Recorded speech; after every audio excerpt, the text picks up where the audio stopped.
Hello, my friends, and welcome back. Thank you very much for being with me again today. I picked this article because I thought it was very, very revealing and very important. Maybe not for the current situation, but for what might transpire.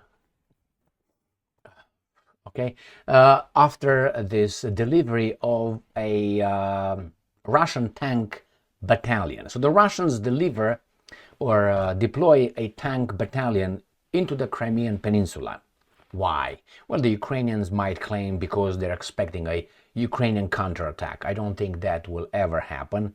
Why? I don't think the Ukrainians have the manpower. I've been saying that for some time, and I still stick to that assessment. Yeah, they will have probably NATO troops under the disguise of being volunteers or straight troops over there fighting, but not Ukrainians. I don't think the Ukrainians are capable of conducting a counterattack. But let's see what this article has to say. Comes from Ukrinform. The Russians sent tank battalion to Crimea. Partisans are saying. Partisans. Is that Tito as well or not as a partisan? Russian invaders have sent a tank battalion to the temporary occupied city of Yevpatoria to strengthen their Crimean group. I wonder why. I'm going to show you the map and see what the implications could be. Yevpatoria. Or Yevpatoria? I don't know, Yevpatoria. The Atesh partisan movement said this in a post on Telegram, Ukrinform reports. And I'm quoting, the Russians are preparing for the defense of Crimea. According to our information, about 31 tanks have recently arrived in Yevpatoria, which indicates that an entire tank battalion is being sent. End quote. The post said, tanks are an offensive weapon, much more than a defensive one. You know why? Because they can move. Otherwise, you would get the ones that you just put them somewhere and zoom zoom, and they move in here, zoom zoom zoom. And the tanks are to cover. Remember the Blitzkrieg? Remember when the French had their Maginot line built against the Germans after the First World War? You know what happened with that Maginot fantastic defensive trench, and all kind of, it was very, very sophisticated with tunnels and towers and beautiful. But the Germans went over it, went through the lowlands, the Netherlands, blah, blah, blah, and it went down and went to Paris. So they went around it. So with what? Tanks. Even Rommel was involved in the tank offensive, the Blitzkrieg. Pack, pack, pack.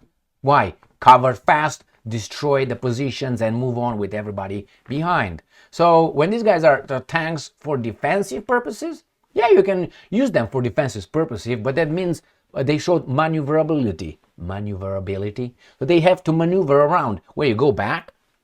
Well, okay, so the tank is not a defensive weapon per se. It's an offensive one.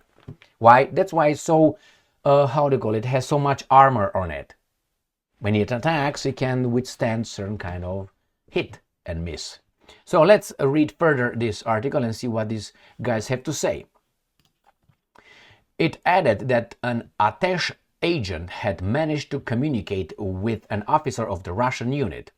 It emerged from the dialogue that a tank battalion had been transferred to Crimea as part of the strengthening of the Crimean group. Strengthening for what? For defense? Maybe, but I doubt that. So they show us some pictures here with the tanks being deployed, or at least moving around, and blam, blam, blam. And here you guys can read it if you want. I can't. The partisans promptly passed the information on to the Ukrainian Defense Forces. Recently, there has been a trend towards the accumulation of armored vehicles in Crimea. I wonder why. Let's look over the map and see, maybe we can figure out what happens or why. So we have here Ukraine, we have here the line of attack and or the conflict, and we have here the Crimean Peninsula. Now, here is obviously the Kherson Oblast. This is the Dnieper River here, and here is the Crimean Peninsula. Now this is the only, I mean, there's two, I think, I don't think it can come this way, but anyway, there's two bridges here, if I remember correctly, this way and this way. And this is not a bridge, but you just go the access to the peninsula. So in order to really invade here, you either invade by sea, which Ukrainians cannot do, or by land. So these guys brought the tanks, the battalion in Crimea to do what? To protect it? Could be. But you don't have other methods of cannons. So I'm thinking that they will come this way. I wonder how they deployed it, through the Kerch Bridge, and then they came here, and then they're gonna go where?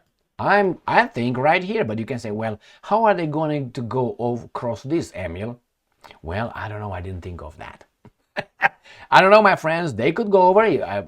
Probably during an offensive, they will build a bridge. That's how you do. So probably that's what they're gonna do. But you don't bring it here just to defend. You can, but I think it's far-fetched. So let's look over that town where these guys reported the tanks were deployed, and that is Kamparonka, Tsonkaronka. I don't know where that exactly is, so let's see where that is. Yes, and like a tard, it's right there. I didn't read it, but anyway, it's right there. So out of all Crimean Peninsula, let's put it as it was, you have what? These four towns, Kerch, Simferopol, Sevastopol, and Yevpatoria. But hey, I don't have my glasses. I mean, it was a long way to get the glasses to put them on. So here it is. Here is where these guys deployed these tanks, on the western coast of Crimea. Now from here, where do you think they're gonna go? Here? Stay there? For what? To block here? I don't know, we'll find out. The point is, they deployed a tank battalion to the Crimean Peninsula, and we will see what's next. It seems like the Russians are still producing big time. Thank you very much for being with me again today. Stay strong, stay smart, look for the truth, and be just.